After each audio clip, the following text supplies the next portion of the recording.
Friend, कैसे आप लोग? उम्मीद करता हूँ आप स्वस्थ और मस्त हो। सो मेरा नाम है अमित और आप देख रहे हैं अमित के ब्लॉग। सो आज हम लोग जा रहे हैं। आज हम लोग की 3 क्लास हुई। मैम ने कहा था कि वो आधी घंटे क्लास लेंगी, लेकिन उन्होंने पूरा 1 घंटे क्लास लिया था।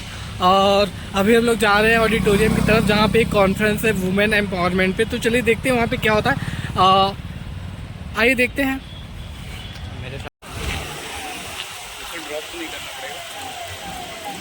अभी हम लोग जा रहे हैं और मेरे साथ है मंजीत, जो कि मेरा बैचमेट है। और हमारे पीछे का मौसम अभी बहुत ही अच्छा है और अभी बहुत सारी तेज हवाएं चल रही है। और हम लोग जा रहे हैं कॉन्फ्रेंस, ठीक है। इसके हमारे 2 पर्सपेक्टिव है, 2 मोटो है। पहला मोटो मैं आपको लास्ट के इस वीडियो के लास्ट में बताऊंगा। और दूसरा मोटो ये है कि हम लोग जा रहे हैं यहाँ पे जहाँ भी सिंगल लॉन्डे होते हैं, ठीक है। जो बाहर रहते हैं मोस्टली, तो उनका मेन एम होता है कि कहीं खाने पीने को मिल जाए, ठीक है। हालांकि भले पेट भरा रहे, लेकिन उनका मन रहता है कि कुछ खाने पीने को मिल जाए। तो हम लोग इस एम से चल रहे हैं कि देखिए वहाँ पे कुछ खाने पीने को है कि नहीं। और जो पहला फोटो है उसको हम लोग लास्ट में बताएंगे, तो बने रहिएगा अमित के ब्लॉग के साथ। आइए दिखाते हैं कि आपको इस कॉन्फ्रेंस में वुमेन एम्पावरमेंट की कॉन्फ्रेंस में क्या चल रहा है पैनल डिस्कशन में। आइए, हम लोग जा रहे थे सेमिनार देखने, तो हम लोग को देखिए अदर अंकल तोड़ रहे यहाँ पे ऊपर से आम के पेड़ है और हम लोग को मिले हैं 2 आम। देख सकते हैं यहाँ पे हम लोग। इसका क्या करोगे मंजीत? खाएंगे। कच्चे आम खाओगे? तो मंजीत है आम खाएगा, बाकी मैं तो धुल के खाऊंगा, बिना धुले खाएगा। तो चलिए आइए देखते हैं और कॉन्फ्रेंस पे चलते हैं। बाकी देख सकते हैं इधर जंगल है पूरा, जाते टाइम ऑडिटोरियम में जहाँ पे 2 लोग आम तोड़ रहे हैं। ये देखिए कैसा लग रहा है मंजीत आम? बहुत ही खट्टा है। खट्टा का है, मुझे तो लग रहा है मीठा आम है। तुम्हारे दांत खराब है। तुम्हारे जीभ खराब होते हैं, दांत नहीं, ठीक है। टेस्ट करने की वो खराब है, क्या बोलते हैं? नहीं यार, सच में तुम जाके उनके मीठे आम लग रहे हैं, ठीक है।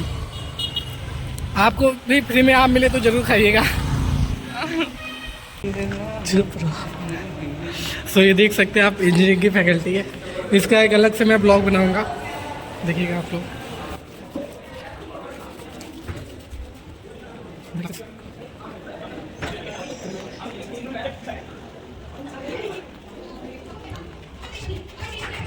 जनरलाइजेशन के लिए और वो तो बच्चियों एक बात बहुत अच्छे से समझ लो कि हम लोग प्रायोरिटीज क्या हैं। हम महिला हैं, हम नारी हैं, और उससे ज़्यादा ज़रूरत ये है कि हम भारतीय नारी हैं। भारतीय नारी जो हम लोग एक झंडा निकाल के चलते हैं ना कि अरे हम इक्वल हो गए और हम पुरुष से आगे हो गए और ये हो गए, जो भी सीन्स दिखाए उस हालत में नहीं। हम नॉर्मल बातें कर रहे हैं, उसके लिए तो जितने वो रूल्स बन गए सो बन गए। लेकिन आप ये समझ लीजिए, अगर परिवार सबसे करियर बनाना तो बहुत आसान है, आगे से नीचे लास्ट तक आप पढ़िए और यू टॉप योर IAS और कर ले जाएंगे, कोई बात नहीं। परिवार बनाना बहुत मुश्किल है। परिवार सिर्फ एक औरत बना सकती है। बैलेंस बनाना बहुत मुश्किल है, सहना बहुत मुश्किल है। अपने पति के लिए, अपने बेटे के लिए, अपने घर के लिए, अपने बच्चों के लिए वो सिर्फ एक नारी कर सकती है। उससे भ्रमित मत हो जाना कि जो बैलेंस, जो दुनिया भर में 5000 पहले से जो हमारी संस्कृति बढ़ती चली आ रही है और उसी के नाम पे हम लोग सबसे ज्यादा जाने जाते हैं। भाई पेट्रियार्कल सोसाइटी है तो फाइनेंशियली आगे ले जाना है तो पुरुषों का काम था ना, तो कहीं नहीं गए, अपना वहीं के में डेवलपिंग है। लेकिन कल्चरली तो हमारा काम था ना। तो आज से 5000 साल पहले भी हम सबसे आगे थे, आज भी सबसे आगे भी सबसे आगे, क्योंकि ये विरासत हमारे पास है। हम किस बात की इक्वालिटी मांगते हैं? आप मत भूलिए कि हम भारतीय नारी हैं। हमारे जब घर जाते हैं तो हम अमेरिकन या किसी रशियन लड़की की तरह, अभी हमारे ससुर या हमारे फादर या हमारा बड़ा भाई या छोटा ही भाई हमको खाना आगे, मतलब क्या चाहते हैं कि हम जाए घर में तो वो लोग खाना परसे, तो गले के नीचे उतरेगा नहीं।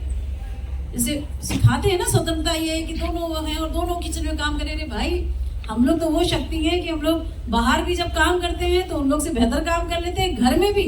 And we don't want anything. अपना डिजिग्नेशन बाहर उतारिए, घर आइए, क्योंकि घर हमारी जिम्मेवारी है, वो नहीं हिलना चाहिए, वही हमारी शक्ति है। हमारे बच्चे, हमारा परिवार स्ट्रांग है, वही हमारी शक्ति है। वो दूसरा पक्ष की मदद जरूर चाहिए, मगर वो हमारी, और वही शक्ति है। उस शक्ति से भ्रमित नहीं होना है। आप हमेशा ध्यान रखिए कि आपको 3 चीजों, लड़कियों को किस बात का ध्यान रखना है? 3 चीजों पर ध्यान रखना है।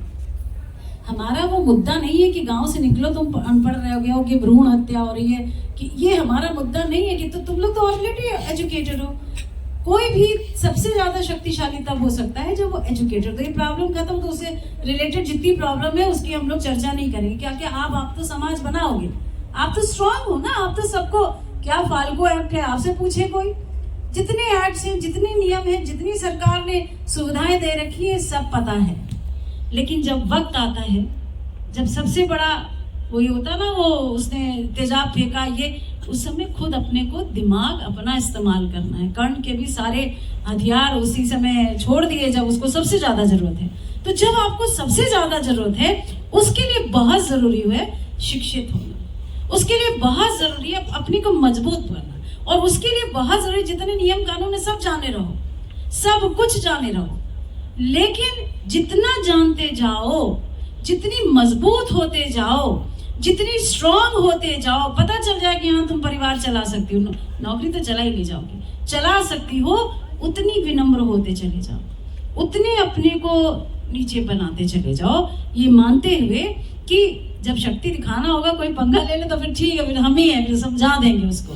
लेकिन वो नौबत नहीं आनी चाहिए, वो नौबत नहीं आनी चाहिए। उसके लिए कोई शक्तिशाली महिला ही कर सकती है। जहां महिलाएं एडमिनिस्ट्रेशन कर रही हैं, जहां वो, चाहे साउथ का देखिए ना, मद्रास है तो जहां वुमेन मेन रेशियो है, तो जहां भी वुमेन रेशियो ज्यादा है, मद्रास चेन्नई में नहीं, देखिए वहां ज्यादा है, तो सबसे ज्यादा डेवलपमेंट वहां है। जहां भी लेडी एडमिनिस्ट्रेटर है, वहां तरक्की सबसे ज्यादा है। लेकिन घर में भी इसलिए सशक्तिशाली है क्योंकि वहां माताएं हैं, महिलाएं। तो ये जो शक्ति अपनी पहचानने के बाद आप विनम्र रहिए, विनम्रता का ही है। लेकिन ना अपनी शालीनता छोड़नी है, ना अपनी विनम्रता छोड़नी है, ना अपना, कहते हैं ना कि अपनी शर्म छोड़ना है, ना हया छोड़नी है। और एक शब्द है सौम्यता।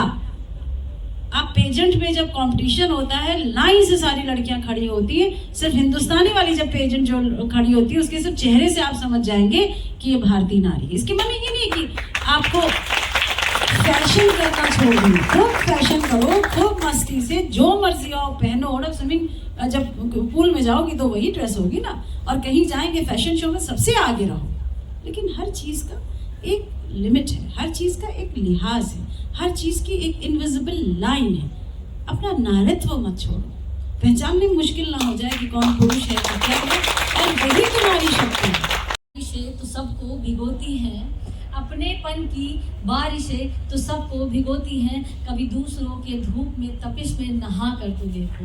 मान लीजिए ऑन द स्पॉट कुछ देखा और 112 को आपने इन्फॉर्म कर दिया, या 1090 को 118 को आपने इन्फॉर्म कर दिया, क्या आपकी ड्यूटी वहीं पर खत्म हो जाती है? बिल्कुल नहीं, वहीं से स्टार्ट होती है आपकी ड्यूटी। वो कंप्लेंट नंबर जब तक आप नहीं लेते हैं, आप उसको बार बार उसको संज्ञान में नहीं लेंगे कि मेरा ये कंप्लेंट नंबर है, आप मुझे बताइए इसमें प्रोग्रेस कहाँ हुई। मैं इस मंच पे बैठी हूँ, इसका मतलब ये बिल्कुल भी नहीं है कि मेरे साथ कभी कुछ ऐसा नहीं हुआ कि मुझे 1090 या 112 या 118 का नंबर का इस्तेमाल करने का मौका ना मिला हो सकता है मैंने अपने लिए ना किया हो, मैंने किसी की मदद के लिए किया हो। इसलिए मुझे भी एक्सपीरियंस है कि अगर आपने किसी की कंप्लेंट सिंपल कर दी है तो आपका काम वहां पे खत्म नहीं होता। आप बहुत बड़े हीरो तब नहीं बनते हैं, हीरो तब बनते हैं जब आप उस फॉलो अप में रहते हैं उस केस में, और उसको पूरा स्टार्ट टू फिनिश करते हैं। ये बहुत छोटी छोटी सी बातें हैं। फ्रेंड, अभी मैं आ चुका हूँ अपनी फैकल्टी, और हालांकि वहाँ पे अभी पैनल डिस्कशन चल ही रहा था, हालांकि मैं बीच में छोड़ के आ गया, लेकिन कुछ रिफ्रेशमेंट था। बाकी जो मैंने चीज़ें कही थी, दो चीज़ें, एक जो लोग बाहर रहते हैं रूम लेके, उनके लिए दो इम्पोर्टेंट चीज़ें होती है। एक तो मैंने बता दिया है कि उनको खाने से मतलब होता है कि कहीं भी जाए उनको खाना चाहिए होता है, ठीक है, तो काफ़ी ज़्यादा इंटरेस्ट लेके जाते हैं।